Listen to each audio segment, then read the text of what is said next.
Pas aksidentit tragjik, mëngjesin e së hënës në rreth rrotullimin e Kolonjës, firma që ka koncesionin e mirëmbajtjes së autostradës Lushnjë-Fier ka shkuar në vend për rregullimin e pasojave të aksidentit. Punojësit kanë vendosur barriera provizore në kthesën e autostradës, janë hequr barrierat e hekurta që janë dëmtuar kohë pas kohe dhe aksident pas aksidenti.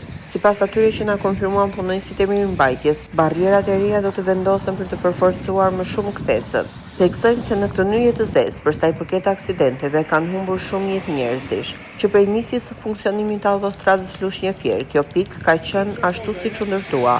Janë vendosur vetëm sinjalistika vertikale horizontale, por asgjë më tepër. Ekspertët e sigurisë rrugore kanë dhënë mendime të ndryshme për ndryshimin apo devijimin e krahut hyrës nga Fieri drejt Lushnjës, por asgjë nuk ka ndodhur dhe kthesa në fund, në afërsi të rreth rrotullimit, vijon të mbetet e rreth 90 gradë.